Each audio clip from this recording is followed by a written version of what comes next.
An early morning start takes our three adventurers, Casilla from Brazil, Kezia from Kenya, and Gabi from Germany, to a place where the sun always shines, where a rich ecosystem exists, and the only place in the world where people can encounter wild meerkats.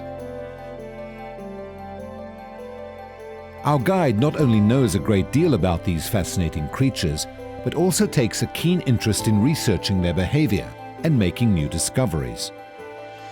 For meerkats, there is not just safety in numbers, there is also companionship. These agile creatures are able to kill and even eat venomous snakes and scorpions without being hurt. They are able to survive without drinking water, getting their moisture from eating certain plants. In dry parts of the world, animals need special skills to survive. Meerkats are no exception.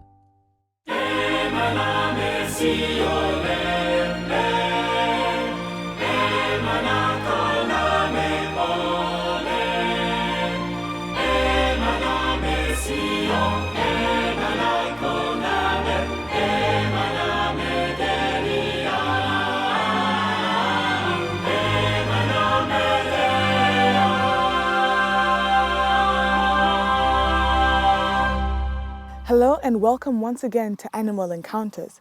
Now we're here at the Ziakum Meerkat Park and we're actually sitting on top or very close to a meerkat burrow. Now under here is about 11 meerkats and a few babies, and they're very shy, so it's going to take them some time to come up. Now meerkats have very close family bonds, but they're also very wild, especially these ones. So our work here today is to sit and wait. It's 6 o'clock in the morning and the sun is just rising over the Karoo, a semi-arid area near Oudtshoorn, South Africa. I think they're of a higher intelligence than your average animal because they don't live by instinct like your average animal does. They live by tuition.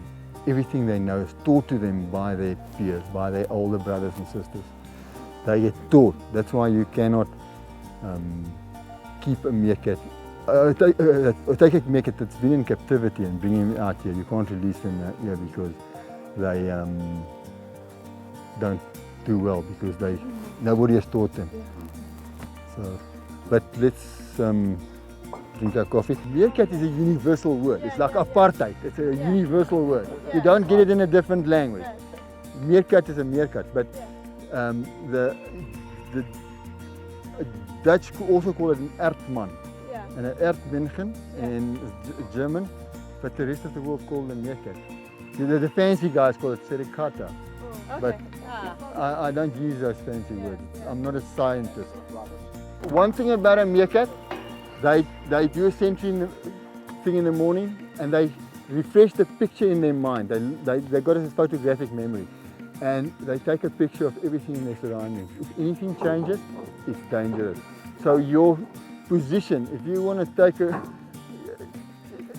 the cameras, try to be in a position where you can get all the shots you want without moving too far away. If you move, it's going to be a move and then you're going to be there for a while because let them get used to you there. And your movements, please don't scratch your head like that. Just a flowing motion. And anything with slings.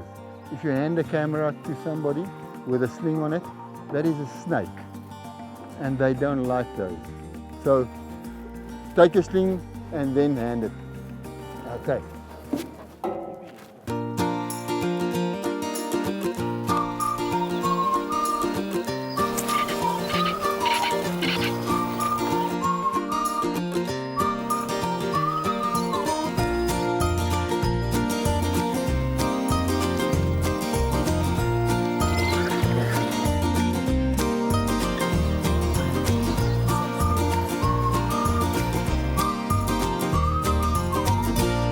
In those clouds you can see a little hill sticking out. Now that's where I started my research. It's just over this horizon there's a murky three peaks, little peaks sticking out. Now that's where I started with my research. From there to here in a straight line without including this massive military training base which I can't go in. That side of the base and this side, I've worked with 9 different groups of meerkats.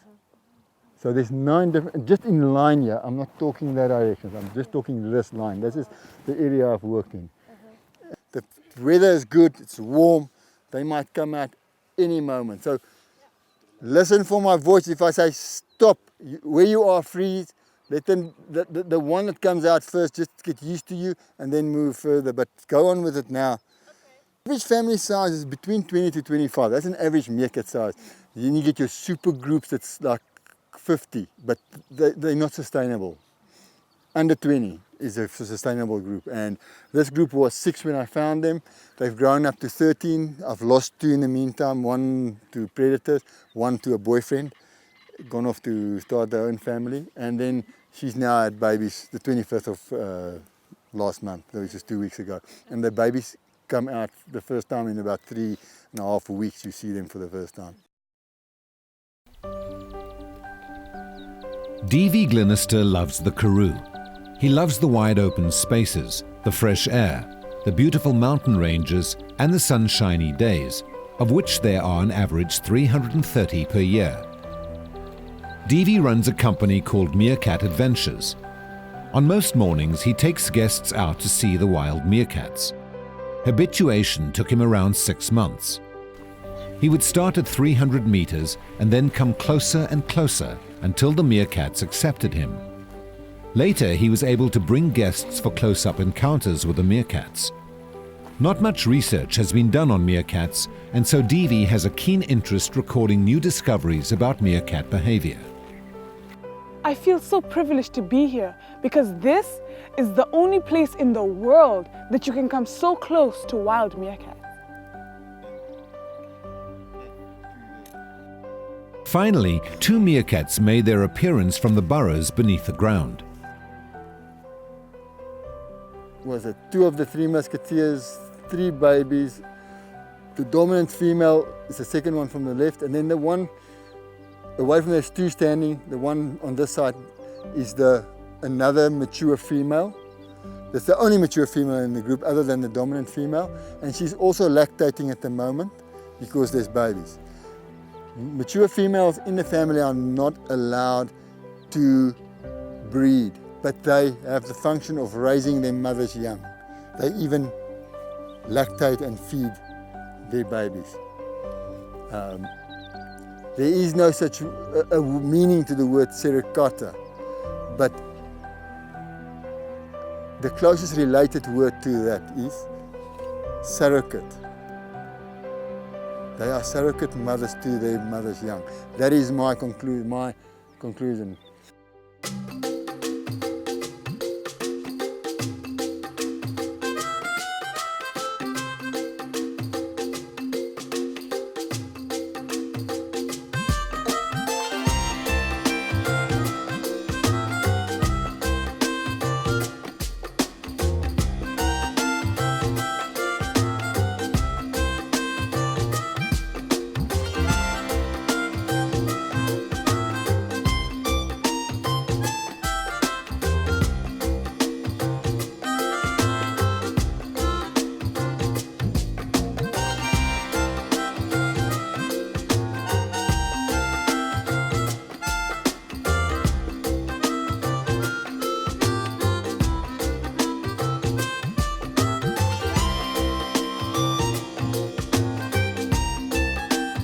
You'll notice they're all facing the sun. They are regulating their body temperature. Even though they're mammals and they can shiver like you and me to generate heat, shivering burns fuel, and that fuel is body fat. They do not carry body fat. So when they shiver, they burn body fuel, body tissue, and that will then take much longer to rebuild your body tissue than body fat. So they can't afford to lose any body tissue. They've got a built-in solar panel in their tummies area, which have got a lot of veins and blood vessels. The skin is darker on their tummies, and they're facing the sun. It's a very sensitive such a thing. If I go, and I put if I want to move a meerkat's position, I can control them in a way by just get Look at the first meerkat closest to you. I'm going to move her from the position she's standing.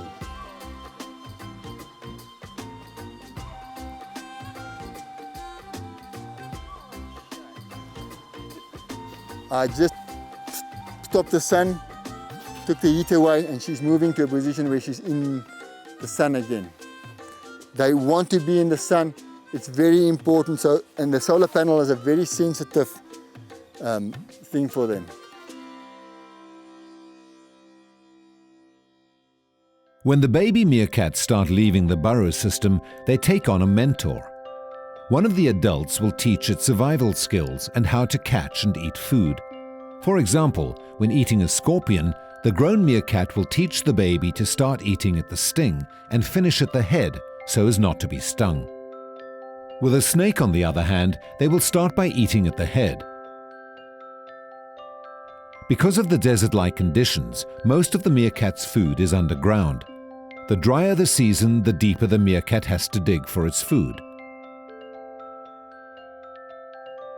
Mentors will teach the young ones how to sniff their food out from up to 30 centimeters underground. You know, when a meerkat comes out of childhood and into adulthood, he finds a mentor, someone to guide him, someone to show him where and what to do and how to do things. And I've learned that it's wonderful to have a mentor, and I'm urging you, if you don't have a mentor, find one. Wisdom always comes out of someone who's older, someone who knows what's the whereabouts, how to do things. And I know that it has helped me. And if you're an older person, look for a younger person to mentor and guide through life. They've got the one instinct. When they get a warning for danger, their tails usually go up as a sign of danger, like a flashlight, and they would run for cover. With a baby, when that instinct comes and the tail goes up, the legs go stiff as well. Everything goes stiff because it doesn't know the leg's got to run. Something's got to go stiff, but we don't know yet what. So they've got to learn to do all those things without getting confused.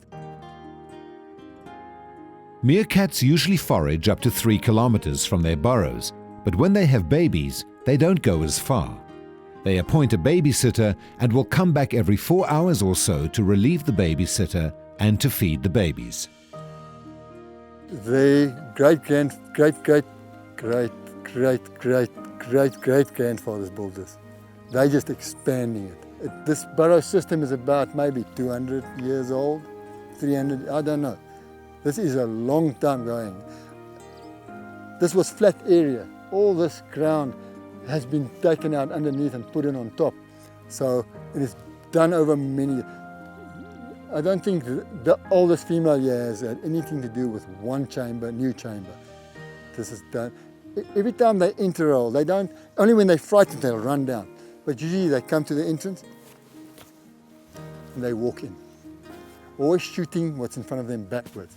So always new debris is coming out, new sand. So they're expanding all the time. They ask what's their natural predators.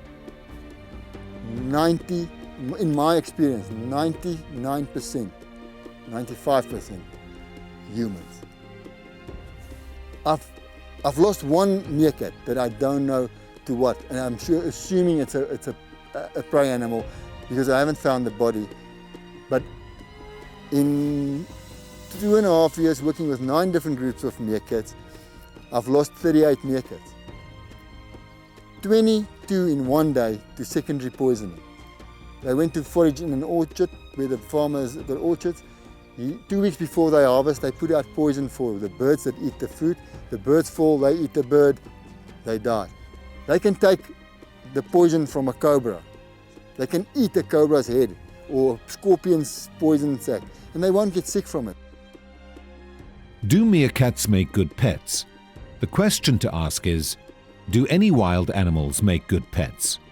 The only meerkat sanctuary in the world is in California somewhere, which is funny, but it just brought my attention to the fact that there's a problem with the pet trade, and that is where I come in. I'm not a conservationist as such. If you know of anybody that has a meerkat as a pet, because they will not have that meerkat for longer than a year. Then they won't want it anymore because of its nature. It's going to be either put in a small cage in the backyard or just dumped in somewhere in an open field, because people don't want to expose themselves to having an illegal pet, because it is illegal. Doesn't matter where you go. I know some American states you don't need exotic permits for exotic pets, but it is illegal to have a meerkat because it carries rabies. If it eats a rotten animal, it can carry the rabies, and it bites you and you got the rabies, you can die. The thing is to do is contact a local nature conservation officer and say there's a meerkat, and they should take it away. They unfortunately gonna euthanize it. The Suricatos farm is 8 kilometers from Oudtshoorn. On the Mossel Bay Road, we have stunning mountains right around. The Suricatos also have stunning views on the Olifants riverbed. There's lots of fish. We can hear the fish eagle pair every day. Other activities we have is bicycling, fishing. You can walk around in safety. I started about 10 years ago with the guest house. It was a normal house, and gradually I renovated rooms and then add more and more. And this is a whole package. I love what I'm doing. I love people, cooking, interior designing. I also love to spoil people a little bit. On the 2,000-hectare farm of Dezirku, the Meerkat project is being run.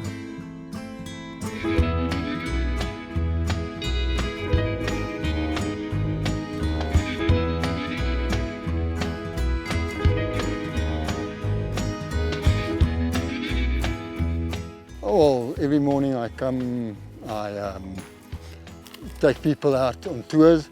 Then I would usually go back home, have breakfast, and I will come back in the afternoons and then come and observe them while they're foraging, because that's the best time on my own with the meerkats. No interference from the tourists, and I can then study them better. And then I stay with them till quite late in the evening, and then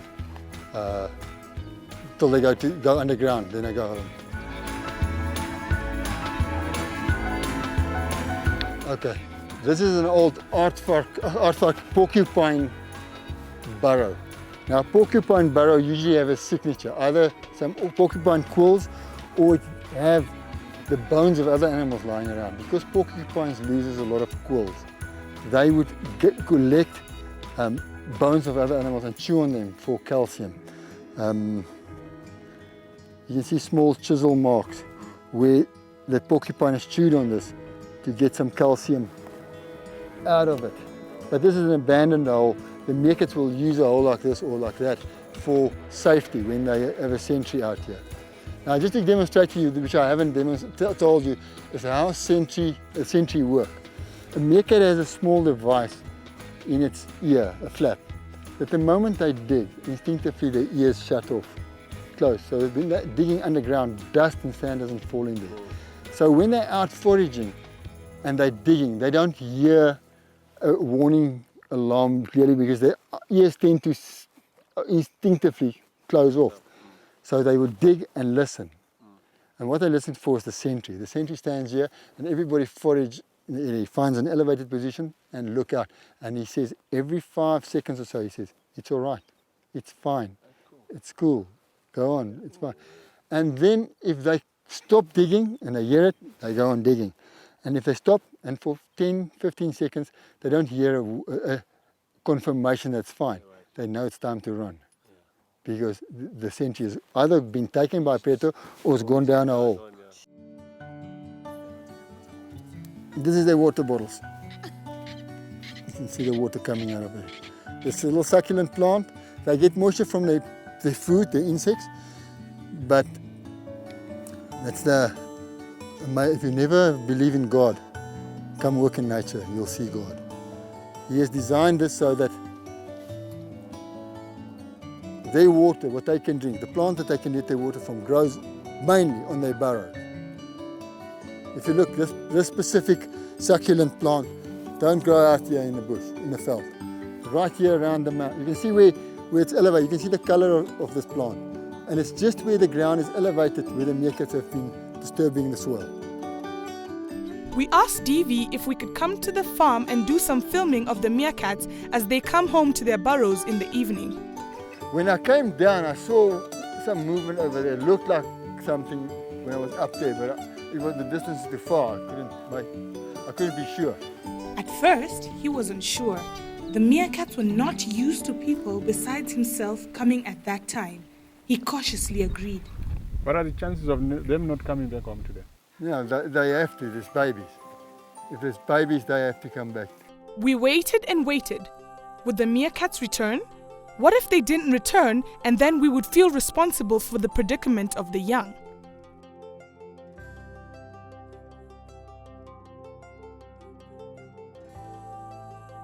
To our relief, they started appearing apparently out of nowhere. Can you see them? Right here. They're coming down the road now.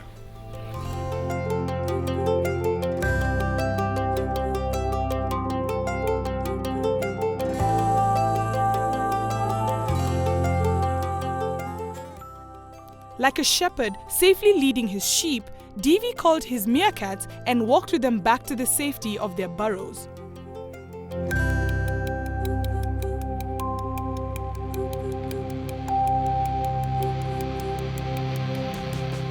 I was amazed at how the meerkats trusted Davy. They trusted that the strangers he brought to observe them every day are not going to harm them. I observed a very deep trusting relationship here between man and beast. There is such a sense of community among the meerkats. Each meerkat has a particular task, whether it be the sentry that warns the mob about danger, or the babysitter that takes special care of the new babies. Each one is dedicated. It works toward the well-being of the community. From the solar panels on the chests of the meerkats to the way in which their ears conveniently close while they are burrowing and the way in which they sense temperature, these are all evidence of intricate design. I believe that God took great delight in designing the lives of meerkats. Der Tag neigt sich dem Ende zu und die Erdmännchen verschwinden wieder in ihrem Bau. Dort werden sie eng aneinander gekuschelt die Nacht verbringen. Bei der Begegnung mit den Erdmännchen haben mich nicht nur die Tiere selbst fasziniert, sondern auch wie Gott für die Tiere sorgt. So wachsen zum Beispiel die Pflanzen, mit der Erdmännchen ihren Flüssigkeitshaushalt ausgleichen, nur auf Erdreich, das bewegt wurde, also genau auf dem Bau der Erdmännchen. Faszinierend, oder? Das waren meine tierischen Begegnungen für heute. Ich freue mich schon auf das nächste Mal. Davy loves his meerkats, and he also loves his creator. The same God that created these amazing creatures created the sun, moon, and the stars.